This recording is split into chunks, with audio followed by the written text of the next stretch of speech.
I think Francis is in a place right now where he doesn't want to take a lot of risk. Feels like he's in a good position where he could fight lesser opponents and make more money. Incredible.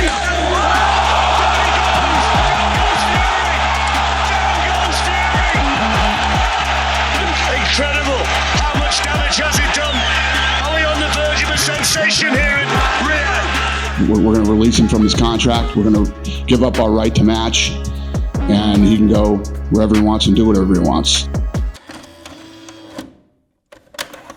If the UFC had negotiated this with Francis and he had the performance he had this weekend, which nobody thought he was going to have, he would have come back to the UFC as a fucking massive star. And it just seems like not willing to negotiate with Francis, the injury of John Jones, how much of a direct impact did that performance, that event in general, have over the UFC? Yeah, they definitely know how to put on a show, and the fact that Fury has obviously got this deal with Saudi Arabia, which has brought Ngannou over as well. Now Ngannou's made himself a star there. Like, you see people chatting in with the ring with him, instantly congratulating him, being so impressed with him, telling Dewey Cooper that he's going to be in a ranked WBC boxing heavyweight now after that fight. So he's kind of already just established that whole relationship with them, and maybe PFL, they're more than happy to negotiate and cooperate with Francis rather than just kind of tell him what to do. There's been a lot of discussion about fighter pay and fighters being underpaid. Now you have a champion that was denied the pay that he wanted,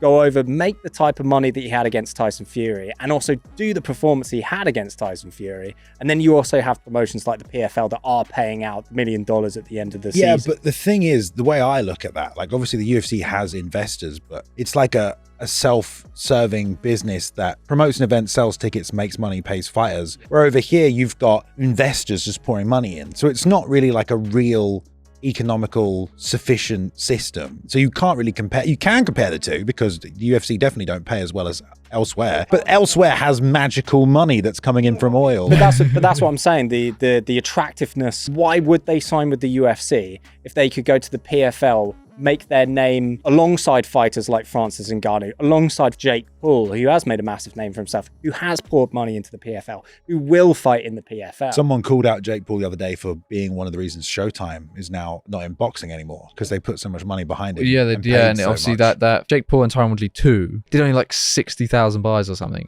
which is atrocious. The thing you have to remember as well is, like, Francis got to this point from being UFC talent. Like, he had numerous amounts of fights, 2 title challenges, a title defense on the biggest stage, and then made himself a name amongst the combat sports community, not amongst the world, but without that platform. So I think that's how Dana will possibly see it, is like, he kind of made him. Even though he has success now, it's like, we've used Francis for everything we needed, so he can do whatever.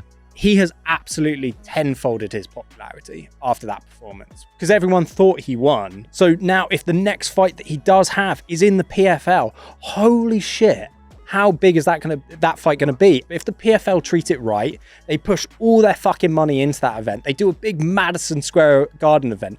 Francis Ngannou, the man who should have beaten Tyson Fury, is returning to MMA, and it's fucking happening at Madison Square Garden. And they also have people like Kayla Harrison there who have built their own legacy. And they also have people like maybe Cyborg joins the PFL. Is there now a route for the PFL to really contend? I think if he is able, I think the best thing the PFL could do now is get Ngannou to sign a fight like ASAP, and so they can release it as quickly as they can on social media. I think the major issue now for Francis in that regard is who the fuck is going to fight him. You could literally just do like Verdum just because of the name power, and just like it's a good one to get in the bag. Imagine Verdum takes out Fedor and Francis.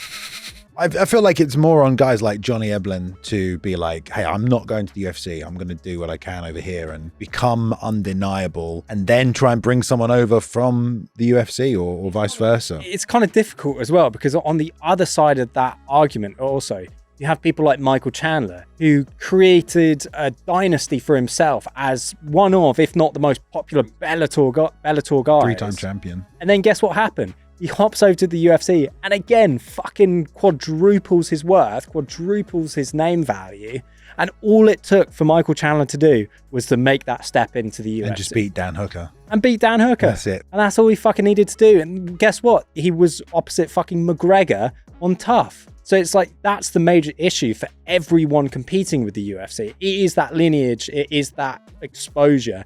It's that name value. And it's just like people like Chandler tried, but arguably as well, if it was 5-6 years earlier, Chandler could have been even bigger star, maybe. But maybe that's it. Maybe that's also the answer. It's like, it doesn't matter how much fucking money the Saudis throw at something like Francis versus Tyson. It doesn't matter how much money they throw into the PFL. It doesn't matter how many PFL events there are where they try to break the UFC. Maybe it is just the point where MMA is the UFC, and that will never be severed. It's also people love the UFC for the history. There is so much lineage and so much history within the UFC. I want to be in the division that BJ Penn held the belt, or Khabib held the belt, or, you know, Conor held both. You know, you want to be like that next name. You want to have the same belt as those guys. You want to, you know, be the best ever, be better than those people. Whereas if you go to someone like PFL and you're the greatest ever PFL athlete, you're just the one guy. The only thing I can see happening is you need someone to make it their destiny to beat Francis in the PFL. And it's like, I've beaten the lineal heavyweight UFC champion, and then other people want to beat that guy because he beat Ngannou. So it's like, it's also down to the other champions in the UFC as well. You know, maybe there are champions in the other weight classes that look at what Francis have done and have been able to negotiate their way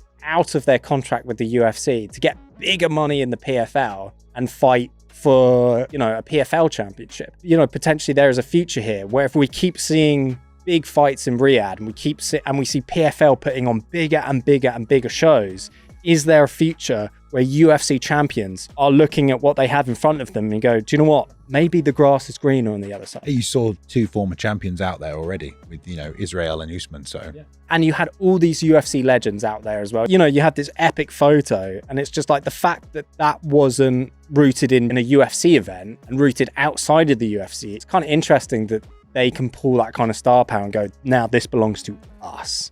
This belongs to Francis, and this belongs to potentially the PFL. Francis hasn't really been hugely a part of the PFL other than the announcement and then him being a part of the broadcast where he ultimately faced off with John Jones. And that was the big news that came out of that PFL weekend. Not necessarily the fights themselves, but oh shit, Ngannou just faced off with John Jones. Do you feel like the PFL could be at the level of peeling someone like John Jones away from the UFC? Come and fight Francis Ngannou? No, I don't think so, but I think that they would definitely be in. I think especially any fighters that aren't maybe from the US, I think they're in a good position to take those guys away, because they do go to other places that the UFC don't really go to that much at the moment. Like how many shows in Europe are the UFC doing? Like England, and you get barely any, really. Maybe like 5-6 a year. It's about fighters having a choice though, and at a certain point the 2 choices are going to seem the same in terms of what they're offering. Because if the PFL can offer the same amount of money, and there are stars within the PFL who have set a good example in terms of what you can achieve, like Ngannou, then, you know, it's about those fighters making the choice to maybe go to the PFL instead of the UFC. Where it's not such a constricted contract. You're not imprisoned by the UFC where you can't do this and you can't do that. Are we finally starting to see a promotion again in the MMA space that can give fighters those options that the UFC have just constricted year by year? It's interesting to me. Will Francis ever get to that height again? Or is it just one of those where it's just like, it's just a special event like Maymac and we go back to normal? I think you're right. I think this could be the start of something different. This is a shatter point. Prior to them buying up the WEC, prior to them buying up Strikeforce and then getting the rights to the Elite XC and Pride and all of those, you could go to so many different places to watch MMA. And even though we do have Bellator out there, it's been bought up, or it's in the process of being bought up. So, which is really interesting, because it's like, when's the last time the UFC had competition with a promotion that they didn't or couldn't buy out? In a while. And now it's like the PFL, I don't think they could buy out the PFL, and now the PFL are doing what they used to do and are buying out other promotions themselves. Well, shout out to Howler Head again for sponsoring the podcast. You can still get your bottle in the UK. It's been on sale for a few months now. I think they're doing well. Amazon, Master of Malt, or larger Tesco's. Where your mum works. Anywhere where my mum works. Get yourself a bottle. That's got a bit creepy now.